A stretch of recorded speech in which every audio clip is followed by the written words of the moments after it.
Então, pessoal, vamos continuar aqui abordando a teoria geral dos direitos humanos. E esse ponto aqui que a gente vai falar é sobre a teoria da margem de apreciação. Já vi isso sendo cobrado em provas de concurso. Salvo engano, se não me falha a memória, me corrijam vocês aí em casa, foi numa prova da OAB, salvo engano, foi da OAB. E essa teoria da margem, não foi da OAB, eu acho que foi de procurador, enfim, não lembro qual foi a prova. Mas essa teoria da margem de apreciação é uma teoria que surgiu na Corte Europeia de Direitos Humanos. Primeira coisa que vocês precisam saber, isso não se aplica na Corte Americana de Direitos Humanos, na Corte Interamericana de Direitos Humanos. Não se aplica essa teoria, só se aplica na Corte Europeia. E o que é que significa isso? Isso é a primeira destaque que a gente faz, porque já pode cair na sua prova assim. A teoria da margem de apreciação é extremamente aplicada pela Corte Interamericana de Direitos Humanos? Falso. Não é aplicado pela Corte Interamericana de Direitos Humanos. É aplicado pela Corte Europeia de Direitos Humanos, ok? E o que é que significa dizer isso? A Corte Europeia, a partir dos diversos casos que ela recebeu sobre conflitos, sobre lides que tratavam sobre violações aos direitos humanos, ela entendeu que os estados, cada estado membro da União Europeia, que estava submetido à Corte Europeia, esses estados eles tinham uma margem de apreciação, de valorização para solucionar os seus conflitos internos. Então, quando se levava um caso para a Corte Europeia ela dava uma margem para que o Estado ela solucionasse aquele conflito de interesse público. Então, o juiz internacional ele só iria se aprofundar, se deter sobre aquele caso após o Estado refletir, ele resolver aquela demanda. Isso daí, para muitos doutrinadores da área de direitos humanos, foi um entendimento da Corte Europeia muito perigoso, porque isso relativizou a aplicação dos direitos humanos. Porque você já tem na Corte Europeia um requisito interno que são o esgotamento dos recursos internos. Então, se você já tem o esgotamento dos recursos internos, que é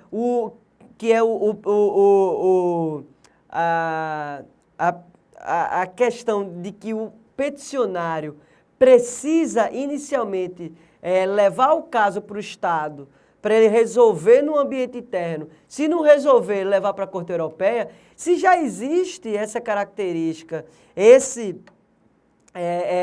essa exigência para se levar um caso para a Corte Europeia, então não precisaria haver uma outra exigência dentro já de uma análise meritória, você ter essa exigência de que o Estado analise no ambiente, no seu bel prazer, esse seu conflito interno. Isso, muitas vezes, a crítica foi para a Corte Europeia no sentido de que muitas vezes a Corte Europeia estava se eximindo do seu dever de punir o Estado. A gente sabe que na Corte Europeia e na União Europeia, a gente tem uma pluralidade, uma multiculturalidade muito grande de atores, de estados, de realidades culturais, de entendimentos, de vivências, de experiências, e muitas vezes isso somado a conflitos bélicos históricos, por exemplo, como a Guerra dos 30 Anos, a guerra, as diversas invasões vikings, enfim. A Europa, a gente sabe que foi construída sobre um retrato de muitas e muitas guerras, guerras que vararam anos, vararam décadas muitas vezes, né? Então, a Corte Europeia, ela para também tentar se segurar dentro dessa multiculturalidade e também não perder uma expressão de legitimidade, ela criou essa teoria, a teoria da margem de apreciação. Mas é isso que a gente aponta, já houve uma crítica muito grande e ela não foi, inclusive, nunca aplicada aqui na nossa Corte Interamericana de Direitos Humanos, porque aqui, diferentemente da Europa, existe uma proximidade cultural maior, existe uma maior unidade cultural e não existe essa pluralidade tão grande quanto é na Europa, que você tem França, Turquia, você tem Rússia, você tem, ou seja, você tem cada Inglaterra, Espanha, Portugal, cada país desse tem uma história, uma dimensão e muitas vezes alguns deles de conflitos históricos. Então, essa teoria, a Corte Europeia emplacou, dando essa margem de apreciação para os estados, mas que foi muito criticada e que já caiu na prova de vocês. Um outro ponto que a gente precisa saber, que também é objeto de prova, é sobre a eficácia dos direitos humanos. Como é que se dá essa eficácia? E alguns doutrinadores, eles apontam que a eficácia dos direitos humanos tem as principais eficácias são duas, que a gente joga aí na tela. A eficácia pelo plano vertical e a eficácia dos direitos humanos pelo plano horizontal. Tem alguns doutrinadores que falam da eficácia diagonal, da eficácia horizontal com reflexo diagonal, mas vejam, o que cai na prova de vocês é basicamente essas duas, certo? A eficácia vertical e a eficácia horizontal. A eficácia vertical dos direitos humanos está relacionado à proteção dos direitos humanos com relação ao Estado. É um diálogo entre o Estado e o indivíduo que esse Estado deve proteger esses direitos humanos. Então, a eficácia, quando a prova questionar vocês sobre essa eficácia vertical, vocês têm que relacionar a limitação da atuação do Estado com relação à proteção dos direitos da pessoa humana, ok? Então, por conta de haver uma relação hierarquizada entre o Estado e a pessoa, o Estado, ele com certeza, por ele ter uma gama de meios de produção e por deter muitas vezes a própria economia de mercado, regulando, inclusive muitas vezes interferindo diretamente, ele tem, por conta disso, uma supremacia com relação ao indivíduo, ao ser humano. E aí, essa eficácia vertical, ela é imposta para os estados para proteger, por exemplo, as liberdades públicas. Então, o Estado, ele tem que garantir, ele tem que evitar com que as liberdades públicas elas sejam cerceadas. A liberdade religiosa, a liberdade de ir e vir, a liberdade do pensar, a liberdade de expressão, a liberdade de crença. Então, essa liberdade de locomoção, essas liberdades públicas, elas têm que ser garantidas e isso é o que a gente diz de uma eficácia horizontal que está vinculado a um embate com o Estado. A eficácia horizontal, ela identifica que os direitos humanos também têm que ser protegidos nas relações entre os particulares. E essa dimensão da relação e da eficácia horizontal dos direitos humanos é um entendimento relativamente novo sobre os direitos humanos, mas que já foi incorporado, inclusive, pelo nosso STF. Joga aí na tela. No recurso extraordinário 201.819 do STF, ele entendeu, num caso concreto, que para a exclusão de um sócio de uma entidade associativa, deve-se respeitar o devido processo legal. O devido processo legal, que é um direito humano, consagrado em tratados internacionais. Por exemplo, na nossa Convenção Americana de Direitos Humanos, Pacto São José da Costa Rica, artigo 8º, combinado com o artigo 25. Esse devido processo legal é um devido processo, um direito humano que deve ser garantido também nas relações entre os privados. Então, para o STF, nesse caso concreto, o sócio ele não pode ser excluído se não tiver um contraditório, se ele não tiver um momento de se defender, um momento de ser ouvido. Ele não pode ser excluído da sua base associativa de forma arbitrária, de forma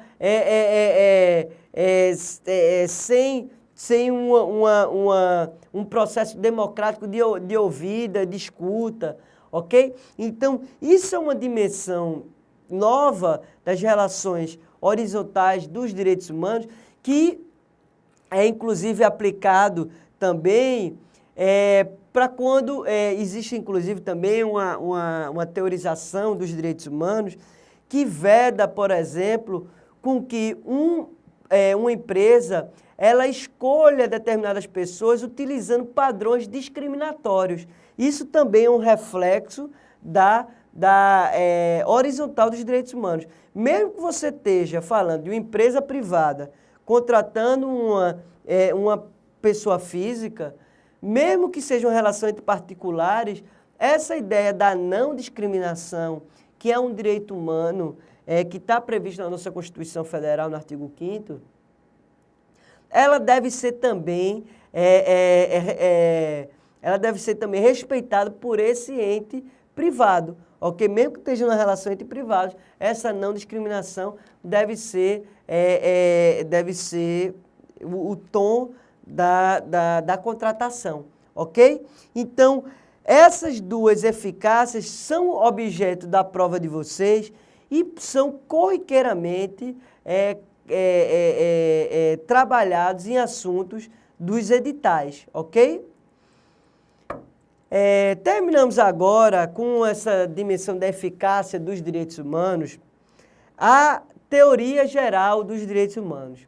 Vamos entrar agora num outro assunto, que é a afirmação histórica dos direitos humanos, ok? Então, se vocês tiverem qualquer dúvida sobre a teoria geral, pode mandar um e-mail, pode mandar lá no Tira Dúvida, que à medida do possível a gente vai respondendo para vocês. Então, a primeira coisa que a gente precisa saber é que os direitos humanos, que a gente já falou aqui quando a gente estava falando sobre a característica da historicidade, é que os direitos humanos eles surgem de um processo histórico e gradativo. Inclusive, vimos que isso é uma característica que traz uma dimensão da vedação do retrocesso. Quando a gente estuda a história do ser humano em sociedade, percebemos que essa evolução histórica, ela teve uma repercussão desde nossa antiguidade clássica. Então, lá na Grécia, a gente joga aí na tela, desde a Grécia Antiga, a gente tem lá no século V a.C. os primórdios dos direitos políticos. Sócrates, Platão, Aristóteles, Sócrates, né, que falava aquela velho jargão de só sei que nada sei, né? Vivia descalço. O Sócrates, bem interessante falar um pouquinho do Sócrates, que ele nunca escreveu uma linha, porque ele dizia que o pensamento, que a escrita era uma forma, inclusive, de restringir, de limitar o pensamento, né? Ele gostava da verbalização como uma forma de passar o conhecimento. E ele foi um dos pensadores que trabalharam muito com essa teorização da política. E isso já foi um grande legado para a nossa, hoje, o que a gente entende dos direitos políticos, né? Na antiguidade grega, o sentido de democracia que a gente tem hoje foi inspirado da democracia grega, né? Mas sendo que é diferente, né? Hoje a gente tem uma democracia representativa, né? Onde a gente tem um representante que está em crise, né? Principalmente a nossa democracia representativa, né? Esse caso aí do Donadon para mim, foi um exemplo da crise da democracia representativa. Talvez a gente precise buscar um pouco mais, beber um pouco mais da democracia grega, ateniense, para encontrar novos caminhos ou aprimorar, porque realmente estamos numa situação crítica, né? O cara preso, né? E ainda sendo deputado, isso para mim é um absurdo. Tomara que o STF consiga reverter isso aí, né? As últimas notícias que a gente tem é que o STF vai reanalisar isso, espero que isso mude, né? Vai reanalisar isso para não permitir com que o Congresso traga essa dimensão da decisão, se vai deixar ou não o mandato do Donadon, né? E para mim, eu concordo plenamente com o STF que isso não é passível de decisão do Congresso. O cara está preso, o cara foi condenado, não tem a lei da ficha limpa, não tem dizendo que se o cara for condenado em segunda instância por um tribunal, ele perde esse direito político, então não há justificativa de ele manter o mandato, principalmente estando preso. Para mim, isso é uma tapa na nossa cara. Mas, enfim, só foi um parênteses que eu fiz, porque a nossa democracia representativa, ela foi inspirada na democracia ateniense, mas lá a democracia era direta. Então, o demos, que significa povo,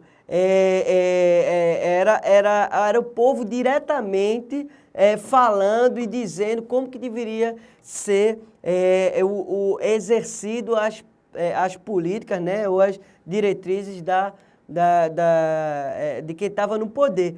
Mas leia-se que o povo da época de Atenas não era o povo que a gente tem de hoje. Por exemplo, as mulheres não tinham esse direito, os escravos, os presos, os estrangeiros não eram considerados povo, certo? Então, essa concepção de povo também era muito limitada. Então, por conta disso, apesar de a gente ter um grande exemplo, uma grande construção da democracia e dos próprios direitos políticos, mas esses direitos políticos e esse sentido de democracia, ele era exercido e ele era trabalhado para um determinado grupo, um determinado segmento de pessoas. Então, não era todos os seres humanos que poderiam usufruir desse exercício político, dessa democracia, ok? Então, segundo Fábio Comparato, né, o povo grego contribuiu, inclusive, para a limitação do poder através da democracia, né? Surgindo aí essa ideia dos direitos naturais, né? Fábio Comparato, ele é um grande estudioso de toda essa evolução histórica. Tem um livro muito bom que eu recomendo para vocês, Afirmação Histórica dos Direitos Humanos, que vai fazer uma prova mais profunda de promotor, de procurador. Recomendo a aquisição desse livro, que é super importante, que ele aborda toda essa dimensão histórica. Então, a grande contribuição da Grécia Antiga foi se passar da mitologia, dessa explicação mitológica do ser humano, para uma explicação mais antropocêntrica, né? Uma explicação mais pautada no indivíduo, no ser humano, e não numa coisa do divino, dos deuses e tudo mais, ok? Então, saiu de uma dimensão, avançou de uma dimensão mitológica para uma dimensão mais, uma explicação mais antropocêntrica do ser humano. O ser humano foi colocado no centro dessa questão filosófica, né? Então, esse o grande legado da antiguidade grega. A Roma clássica também foi super importante, porque lá no direito romano, que inclusive inspirou o nosso direito que a gente tem, né? O nosso direito brasileiro, ele é muito inspirado no direito romano, não só o brasileiro, mas de toda a América Latina, né? Inspirado no direito romano, que tem 3 dimensões: o ius civile, que a gente joga aí na tela, ó, ius civile, ius gentio e o ius naturalis. Então, essas três dimensões do direito romano, ela trouxe um legado muito grande para a compreensão de direitos humanos que a gente tem hoje. E qual foi um grande legado? Principalmente da proteção dessa ideia dos direitos individuais, que era o ius civile, né? Que o nosso Código Civil é inspirado nessa proteção desses direitos individuais. Agora, lógico, sabendo que indivíduo, povo, ser humano, também na Antiguidade Romana era também restringido a determinados indivíduos, a determinadas pessoas, certo? E os gentios era o atributo, era o conjunto de normas comuns desse povo romano e aos estrangeiros. Um legado muito grande também para a doutrina dos direitos humanos, porque trouxe essa dimensão de que os estrangeiros e o povo romano teria normas comuns que protegesse esses dois segmentos sociais. O ius naturalis, ele introduziu, por sua vez, a ideia de que o ser humano é, por natureza, portador de direitos. Agora, gente, cuidado com as provas de concurso. A prova de concurso, ela pode chegar e afirmar assim, o ius gentio, o ius civile, o ius naturalis foram avanços legados da Roma clássica, que inspiraram a doutrina dos direitos humanos, e a partir disso podemos dizer que os direitos humanos são reconhecidos e afirmados lá na Antiguidade Romana ou na Antiguidade Grega. Isso é falso, gente. A gente tem, na Antiguidade Grega e na Antiguidade Romana, alguns espectros, algumas dimensões, alguns legados para o que a gente entende hoje de democracia, de liberdade, de direitos políticos e direitos individuais. Mas a gente não pode dizer, se a prova afirmar de forma categórica que os direitos humanos surgiram, por exemplo, na Antiguidade Grega ou Romana, isso é falso. Porque nesse momento do período da história, era comum e era natural haver a escravidão, haver a dimensão da proteção aos direitos humanos, dos direitos de determinadas pessoas que era próximo da nobreza, era próximo do clero, ok? Então, quem não era próximo da nobreza, quem não era próximo do clero, não estava dentro desse rol de proteção, ok? Não estava dentro desse entendimento de povo, não poderia falar, não era considerado gente, ok? Então, cuidado com as afirmações das provas, porque uma coisa são os legados dos períodos, outra coisa é afirmar que os direitos humanos surgiram nesse período. Um outro ponto super importante também para a doutrina dos direitos humanos foi o cristianismo. O cristianismo, ele inspirou muito do que a gente entende hoje dos direitos humanos.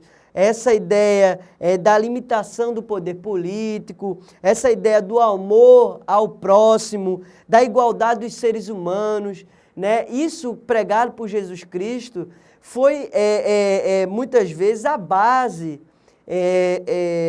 do que a gente entende hoje das liberdades, das garantias de igualdade, da garantia da proteção de que todo ser humano é igual, independentemente de qualquer coisa, né? Então, isso é um legado muito importante do cristianismo e o que eu já vi várias provas cobrando para você.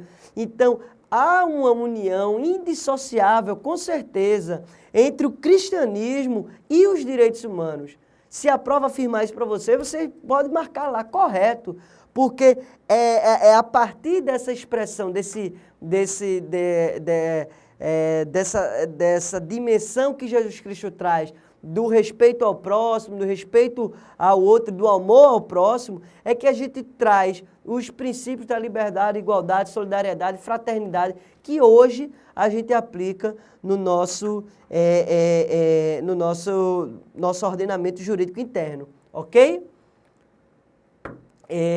Então, para fechar esse nosso bloco, a gente joga aí na tela esse destaque aí, ó. Essa atenção que a gente já destacou aqui, ó, na antiguidade, não foi possível essa noção de direitos humanos, né? Por conta da escravidão e dessa diferenciação. Fábio Conde Comparato, ele traz o entendimento de que as primeiras teorizações sobre direitos humanos encontram-se totalmente relacionado com prerrogativas, ó, estamentais e de hierarquia secular, que essa ideia do vínculo, inclusive essa foi uma pergunta que já caiu numa prova de concurso, que é o que Fábio Conde Comparato traz no seu livro Afirmação Histórica dos Direitos Humanos. Essas garantias desses direitos não eram para todo mundo. Isso era uma prerrogativa estamental, ou seja, de determinados grupos, de determinados segmentos que tinham uma hierarquia histórica sobre determinados grupos. Então, ou era a igreja, ou era a nobreza que tinha acesso a esses direitos. Não era o cidadão comum, os burgueses, que tinham acesso a isso. Os burgueses, com o uso da luta pelos direitos, eles começaram a emplacar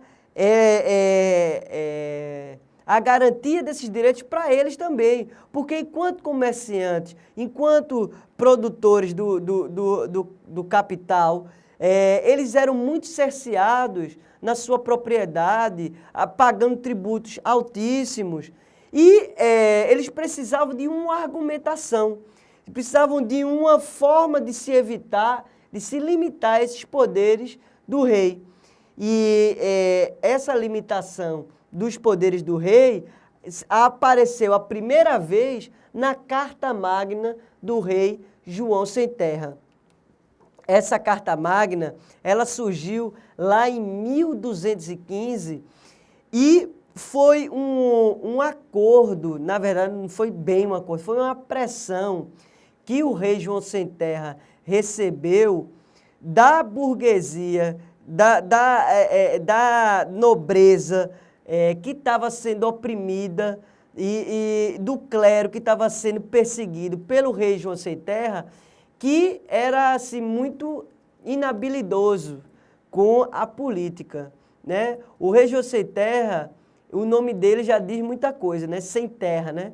Ele foi o único da família que não recebeu terra e por isso que ele recebeu esse apelido, né? Do rei João Sem Terra. Então, lá em 1215, ele sofreu uma grande opressão da burguesia, da nobreza e do clero, que estavam sofrendo intervenções dele, inclusive ele estava querendo escolher o Papa, não queria determinado Papa e interferindo na liberdade religiosa. Chegou a um ponto que ficou insustentável, que a nobreza e o clero se juntou e falou, ó, ou tu assina essa carta de intenções, tu se vinculando a uma lei que estabeleça regras mínimas para você e para todo mundo, ou a gente lhe tira do poder e isso pode lhe valer a sua vida. Aí ele, que não é besta nem nada, viu que já estava desmoralizado, ele consagrou essa Carta Magna, que já foi cobrado em muitas provas para vocês, cobrando o seguinte conteúdo: a Carta Magna foi considerado o primeiro documento escrito a conter os poderes absolutos do rei, no caso aí, Sem Terra, do rei, que foi obrigado a positivar esse documento, que serviu de inspiração também para outros documentos, como o Bill of Rights e o Habeas Corpus Act, também da Inglaterra. A gente joga aí na tela, a gente trouxe aí para vocês os principais legados dessa Carta Magna para a gente fechar esse bloco, porque isso também pode ser objeto da prova de vocês. Então, quais foram os principais legados dessa Carta Magna? Já caiu, inclusive, na última prova da OAB. Primeira coisa, vinculou o rei às próprias leis que ele edita. Ou seja, trouxe a ideia do devido processo legal. Então, houve uma desvinculação da pessoa do rei, tanto da lei quanto da jurisdição. Pessoal, destaca isso no material de vocês. Isso é essencial. Já vi isso sendo perguntado inúmeras vezes. Quando fala da Carta Magna, sempre linkam com isso aqui. Qual foi o legado da Carta Magna? Foi trazer o princípio do devido processo legal, desvinculando o rei, tanto da lei quanto da jurisdição, vinculando ele às próprias leis que ele edita. Isso é o grande legado da Carta Magna. Mas teve outros também que a gente também aponta, mas os principais são esses dois. Quais são? Ele lançou as bases do Tribunal do Júri, lançou as bases, veja, o Tribunal do Júri não surge a partir da Carta Magna, mas as bases do Tribunal do Júri foi instaurado com a Carta Magna a partir dessa ideia do devido processo legal, instaurando, inclusive, a abolição das penas arbitrárias e desproporcionais. Por isso que a gente diz que foi uma influência para o Habeas Corpus Act e para o Bill of Rights, que a gente vai ver no nosso próximo bloco. Também houve a superação do Estado servil, substituindo a vontade do rei pela previsão da lei, né? Aquele princípio que a gente tem hoje, ninguém será obrigado a fazer ou deixar de fazer alguma coisa, senão em virtude da lei, ó. Veja, tem inspiração lá nessa Carta Magna do rei João Sem Terra, ok? Outro legado importante foi o respeito à propriedade privada contra os confiscos do rei. Aí, ó, isso inclusive dentro dessa dimensão que eu falei, dessa luta, desse movimento dos nobres que estavam perdendo espaço porque o rei estava querendo tomar todos os terrenos, não queria permitir que a propriedade não fosse de ninguém senão dele. Por fim, também previu a liberdade da igreja em relação ao Estado, sendo referencial, inclusive, para a ideia que a gente tem da laicidade, né? Sendo referencial para a ideia da laicidade, né? Que é a separação entre a igreja e o Estado.